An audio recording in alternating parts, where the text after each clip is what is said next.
Today, we're going to tackle one of the absolute darkest chapters in human history. It's a really difficult story, I know, but it's one that we have to tell and we have to understand.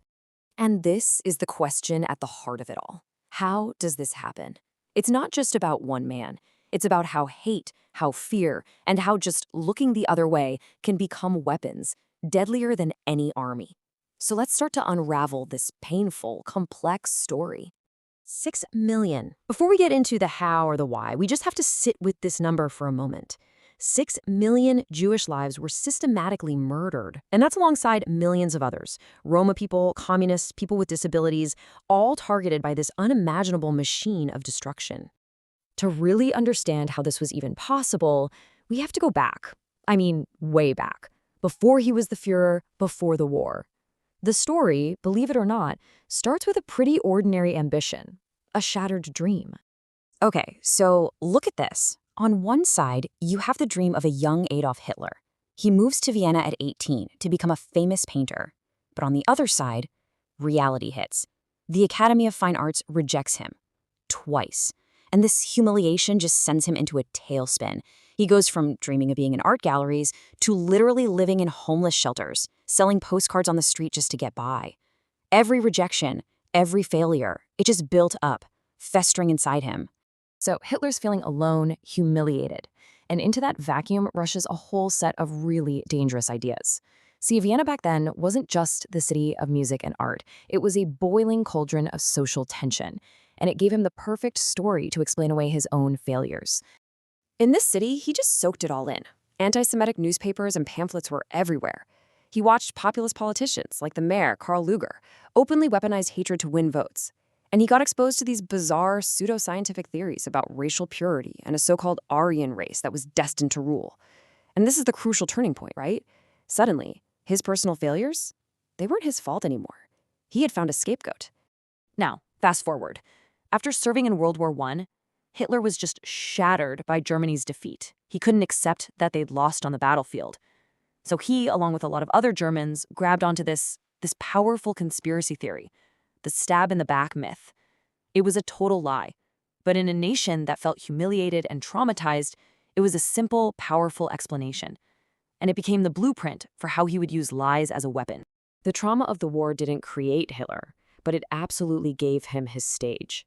As Germany was just reeling through the chaos of the 1920s, with hyperinflation, poverty, and just this deep national despair, he saw his chance. He started to forge his personal hatred into a political movement. So how did he actually do it? Well, it was a step-by-step process. First, he became this master public speaker, whipping up crowds into a frenzy with these hypnotic, rage-filled speeches. He built a spectacle with rallies, uniforms, and symbols to make the Nazi Party feel like this powerful, fanatical movement. He wrote it all down in his book, Mein Kampf. And then, when the Great Depression hit and crippled the world, he exploited that despair, promising to restore order and make Germany great again. By 1933, it worked. He was named chancellor, and he immediately began to dismantle democracy.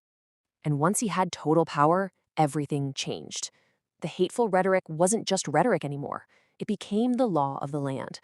A precise, meticulous, industrial machine was built, and it was designed for one purpose: to systematically eliminate the Jewish people. You can see how chillingly methodical it was. It didn't happen all at once. It started in 1933 with laws that excluded Jews from public life, from their jobs. Then came organized public violence like Kristallnacht, the Night of Broken Glass. Next, they were forced into overcrowded, walled-off ghettos. And finally, in 1942, Nazi leadership formalized the final solution, a cold, bureaucratic term for industrial-scale murder. This wasn't some chaotic outburst of rage. It was a calculated system, an architecture of annihilation. It started with dehumanization, propaganda that painted Jews as parasites, as a threat. Then came forced identification with the Star of David, marking them for persecution. This led to the creation of what were essentially factories of death, extermination camps like Auschwitz, designed for maximum killing efficiency. And this required bureaucratic evil. It took ordinary people, engineers, doctors, officials, just doing their jobs, signing papers, and designing buildings that would enable this horror. Over the entrance to Auschwitz, they put this phrase: Arbeit macht Fry. Work sets you free. I mean, it's the ultimate, cruelest lie.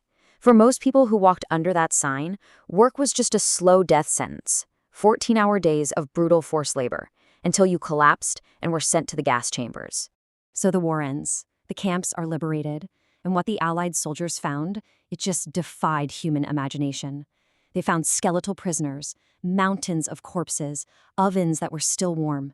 The killing had finally stopped, but for the survivors, a whole new kind of suffering was just beginning. And here's the brutal irony. After somehow surviving the camps, there was nowhere to go back to. Their homes were gone, their entire communities erased, their families murdered. Hundreds of thousands of survivors ended up in refugee camps, just waiting, hoping for a country that would take them in. The search for a single word, home, became this new, agonizing struggle. And this brings us right to the heart of why we have to talk about this today. Yeah, there was the Nuremberg trials. Museums were built. But hatred doesn't just die. It changes its clothes. It finds new disguises, new scapegoats. So that leaves us with a really critical question. Is just remembering what happened, is that truly enough? Because the Holocaust isn't just a chapter in a history book. It's a mirror. It forces us to look at what we are capable of. And that's why remembering isn't optional. It's an active duty. Never again can't just be a phrase we repeat. It has to be an urgent, uncomfortable, and living commitment that we all share.